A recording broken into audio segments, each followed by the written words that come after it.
in the fungal community. But basically what we're looking at in regards to fungicide application is just rotating through, instead of the IRAC group, it's called a FRAC group, and that's Fungicide Resistance Action Committee. And it's just a number. And the idea is you don't spray a number, the same number back to back. And that also includes when you have these tank mix products such as Pristine, which is a Boscovich strobilurin, or Quadris Top, or Luna Sensation, these new tank mix fungicides that are kind of these pre-mixed fungicides that are coming out. Making sure if you put one of those in, you can't use both those chemistries that you made that application. So think about that as you're approaching your petal fall spray, or as you're approaching your 2 weeks post-bloom spray. So we talk about some of these fungicides.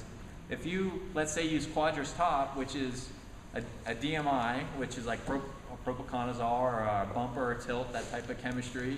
It's a DMI, a top shelf DMI mixed with a top shelf strobilurin, which is like Gem, Abound, or Pristine. You mix those two together in Quadris Top, you make one application. There's not a lot of options to go back to for various other diseases if rain would continue.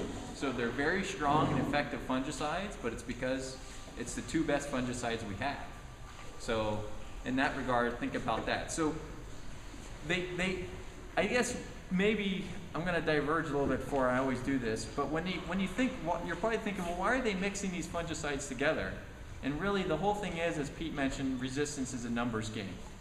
So if it's 1/1000th of a chance, it's making up a number that a fungal lesion in the orchard would be resistant, or fungal spore, to one chemistry, and it's 1/1000th to be resistant to another chemistry. To be resistant to both, it'd be 1 in 1/1,000,000th, to give you that idea of that numbers game. So that's the reason why they're looking at these as quote for resistance management. But the problem is when you have resistance to those tank mix products, you lose both chemistries. So there is a high risk that's involved with those types of products. So I think you guys are all smart enough to know how to make your own tank mix chemistries and know how to do your own rotation. So maybe that might save spending those $45 for a treated acre in regards to some of these new products. We're going to talk a little bit about the various bloom diseases and then move through probably more what you guys are interested in and what we're going to do from this point forward.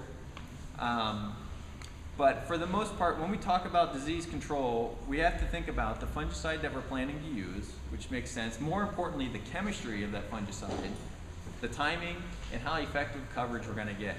So if we're looking at, I think I just shot something with the laser. If we're looking at applying something aerially versus applying it from a ground rig, we're going to have a different amount of coverage, and we're going to be treating a different part of that tree. The other side is the biggest thing to keep in mind with fungicides is that they're a protectant. You have to have them on before you actually have disease. They don't do a very good job of curing disease. So unlike us, where we have an active immune system and we can take an antibiotic to cure us when we have a cold, or not really a cold, but when we have a bacterial infection, we can't do the same thing with trees. So we have to prevent infection, prevent the conditions that favor infection in order to prevent disease. So we'll walk through some of these. Where the heck to the laser? We'll walk through some of these in regards to, some of them are very common when we talk about brown rot. I don't think brown rot it's not necessarily the biggest of issues unless you have a Butte Padre orchard. It's something we need to make an application if we do have rain, but it's more critical if you have a sensitive variety. Shot hole, all the fungicides that we have do a very effective job of controlling shot hole, and I don't feel like it's over the top as it could be. It's really a big problem in wet years. Jacket rot is more of an issue. This is like green fruit rot. This is more of an issue when we're talking about rain post petal fall or rain during petal fall. It's essentially when that jacket, or when that calyx, that corolla, the body of the flower, that thing that eventually sloughs off as a nutlet grows, when that becomes infected with a fungus, it then moves over and infects the nutlet, which causes abortion of the nutlet. And so that jacket rot is actually pretty prevalent in colder, wet weather, so kind of what we're having now if we would actually get some rain tonight. Anthracnose we'll talk about, but we'll focus a little bit more on scab rust and on alternaria. So this is a strike of brown rot. You know, you don't necessarily will see this until we get leaf out, which again, part of the problem. And what we really worry about, especially in some of these orchards, is when we get this fungus moving back into these cankers. So we actually get infection of the flower and the flower parts. The flower is probably the most susceptible part of the tree to infection at any time of the year.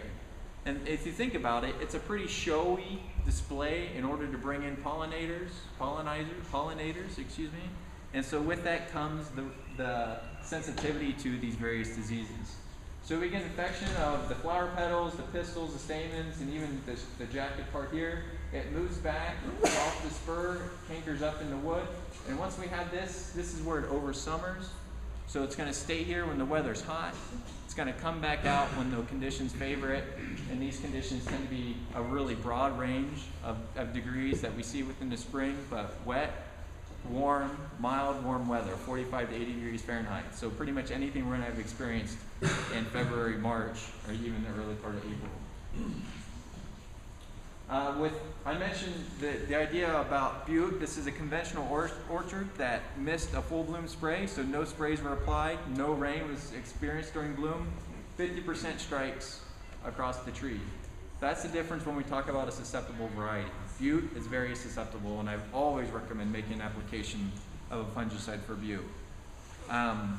If we look at nonpareil is kind of the opposite end of the spectrum. It's a little bit more tolerant to brown rot.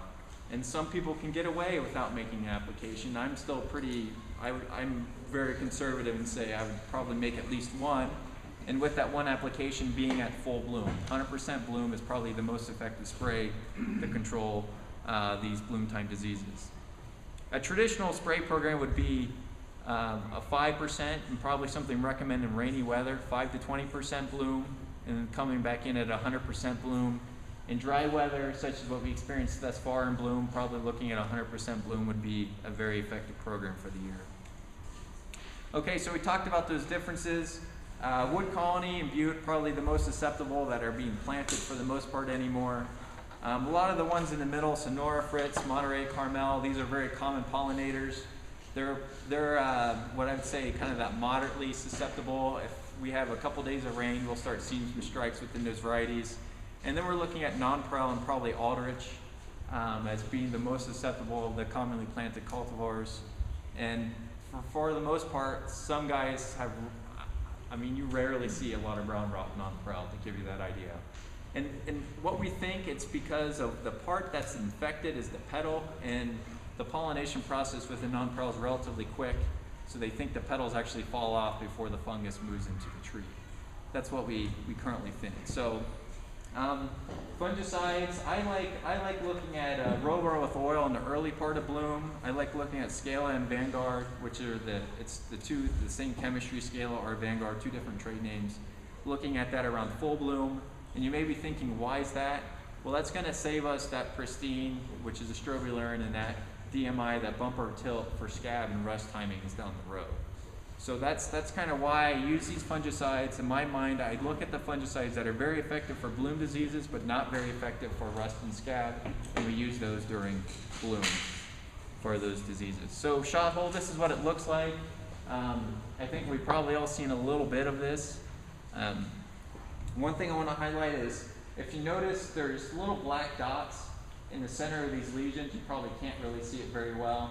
But this is how I can usually tell if it's an herbicide drift issue or if it's shot hole. That's probably one of the most common calls I get. It's like, I sprayed and I got shot hole all the wazoo, and I get out there and it's usually Gol or Parapod or some other herbicide that's been drifted up into the canopy of the tree. So if you have any questions about, if you think it's shot hole, look and see if you see these little 2 black lesions right in the center on the underside of the leaf. If you see little 2 black dots, that's the fruiting body, or one black dot, that's the fruiting body of the fungus, and good indication that you're dealing with a disease and not drift. Here's another picture of that. These are these fruiting bodies. So you actually will get this abscission that forms. This is from the fungus producing a hormone which causes it to fall out. The idea is to get it onto the ground where it will persist until the next year. It will persist in greenwood as well as nuts. This is really only a big problem when you get defoliation of the tree, or you have such a high infection that you're going to get abortion of the young nutlets, which we can see here. This is where the fruit is being infected.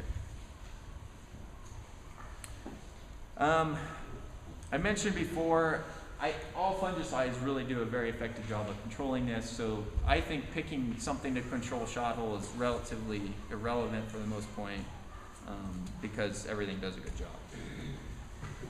Anthracnose, we're probably not going to be sitting on a heavy anthracnose year, just based upon the rain that we're receiving and the rain that we're expecting to receive. If we would come into a wet March, with the weather, the conditions we had pre-bloom, with the conditions of wet, warm weather following bloom, that would tend to favor anthracnose.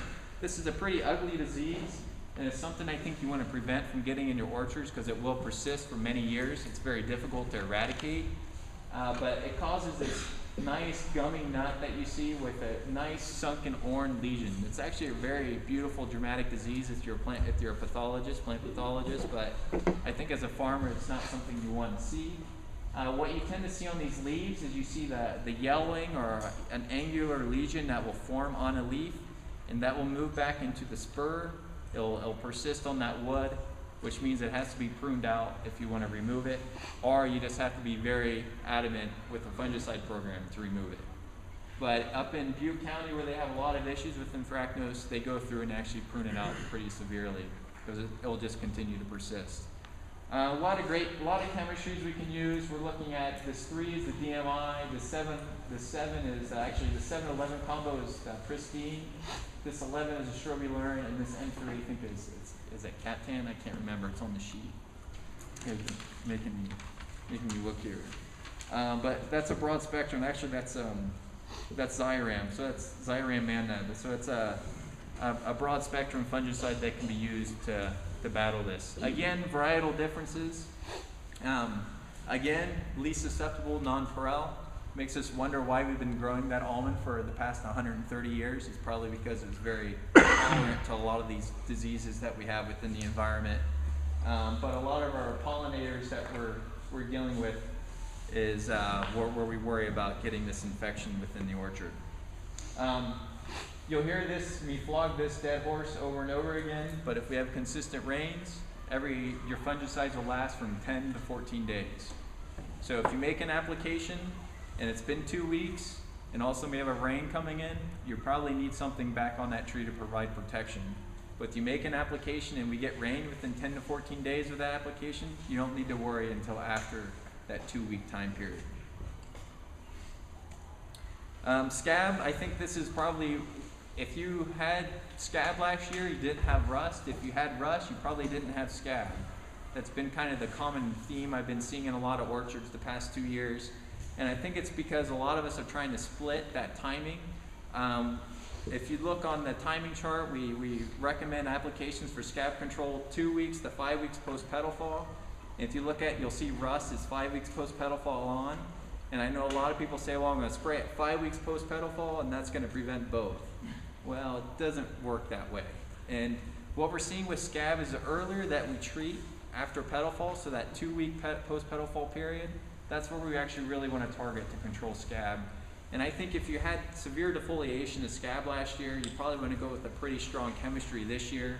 And I would probably be looking at a bumper or a tilt, or that DMI, that strong DMI group right there. And the reason I'm saying that is because there's some question of how strong the strobilurins are holding up, especially in northern Madera County. And so I'd be looking at maybe rotating to a different chemistry at that 2-week post-petal fall, and then maybe come back in a couple weeks later and hit it again with the strobilurin. So yes, I am recommending 2 sprays, not because I'm not a nozzle head, but I think if you had some defoliation due to this disease last year, a heavy defoliation due to this disease, it's something we need to get under control, because what it actually does is it will overwinter and persist on your green tissue within your orchard. So as long as we move into conditions that maintain favoring this disease, so that includes humidity, which we have in our dense plantings, we're going to have this disease continue to persist. So I think the past 2 years, why we've been having, and this is somewhat anecdotal, but if you look at the ambient air humidity of the past 2 years, it's been about 15% higher than average for those years moving in. And I think all that favors the conditions of these various foliar fungi that we see within the orchards. The other thing to keep in mind is this will be the first symptoms that you see. and this is small leaf clearing that you see, and this is about 45 days after infection. So if you go out and you say, oh, I got scab, I need to spray, well, that doesn't do you much good because the infection process happened a month and a half earlier, and as we mentioned before, fungicides are protectants. So once it's in the leaf, you're not going to kill it. It's in the leaf. So that's why we have to make those applications without really knowing what our disease pressure is going to be, and that's where we're looking at 2 weeks post-petal fall. So we have to kind of think about, okay, how much did I have last year? Did I have a lot of did I have a lot of scab? If I had a lot of scab, did I consider a dormant treatment? Which we do have, oh, I got ahead of myself here. This is what we look at in the severe scab infestation. This is Carmel, completely defoliated. I can tell you that this is probably not going to bloom very well this year, and it's probably not going to yield much for the next couple of years. And it will probably have scab again this year as well, when you see this severe defoliation event midsummer. Okay, so you're probably hearing a lot about this dormant applications of for scab control through Jim Atascavage, and we do see that we do get effective control of scab, and it's not due to the fact that we're killing the lesion, but we get a delaying of that sporulation. So what I mean by sporulation is, if you look, this is a lesion. About 2 weeks post-petal fall, you'll see there'll be a nice black ring starting to form on that lesion. That's what we mean by a sporulation event. That's like the ultimate time to apply a fungicide. Because that means those spores are now blowing into the environment and they're landing on leaves. And that's when you can make an application to really knock down the population. If you're that in following your orchard, if you're scouting your orchard. If not, that's where that 2 to 5 weeks post-petal fall comes in regards to that generalized timing. So we know that will delay the sporulation. You're like, well, why is that important? Well, it delays it to fall in better timing with that 2 to 5 weeks post-petal fall.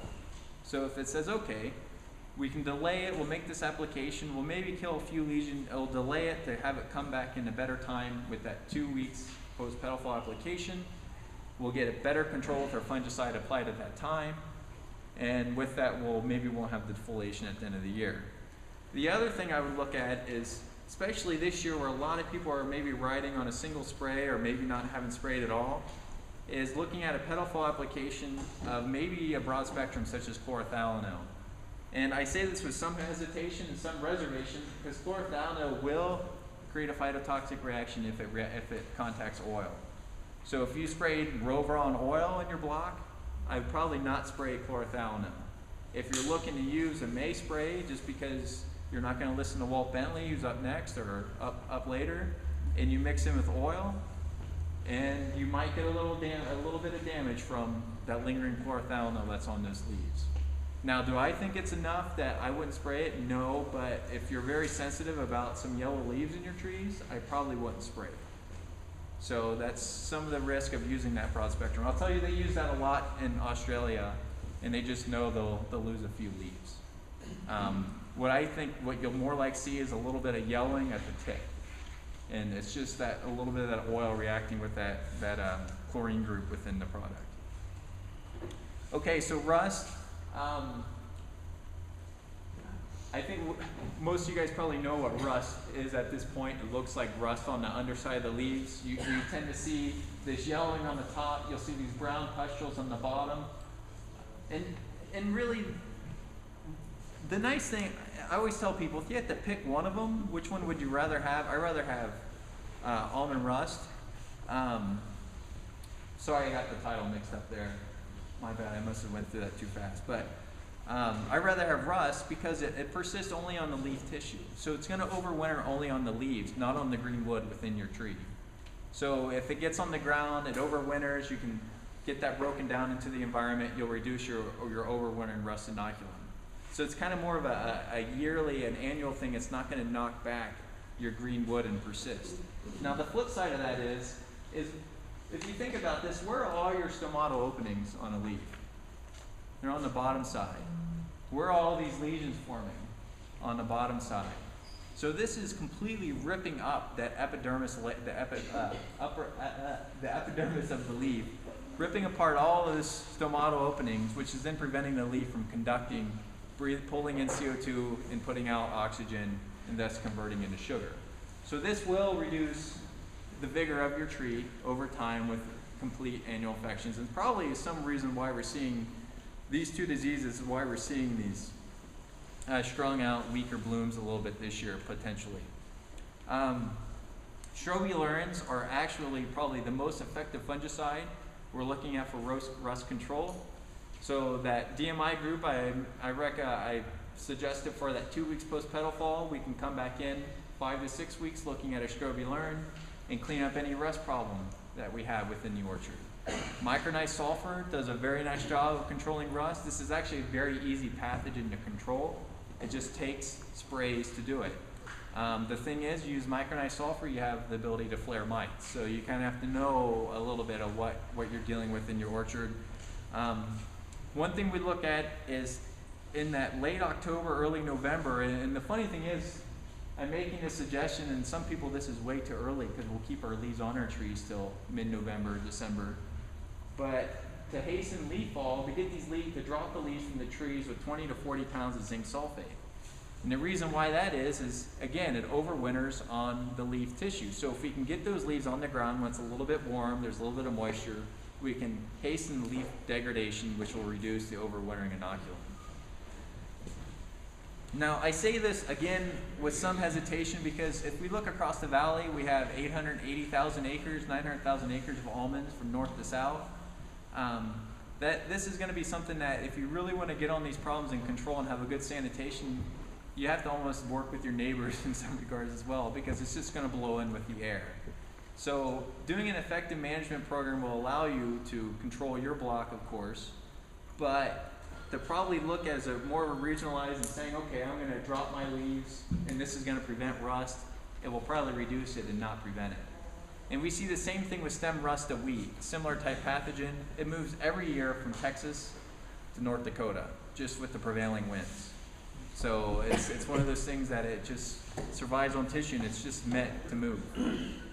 Okay, so in conclusion, and to flog the horse with these continual rains, 7 to 10 days if we have persistent rains. So every day you make an application, every day it rains, that chemistry will probably hold 7 to 10 days.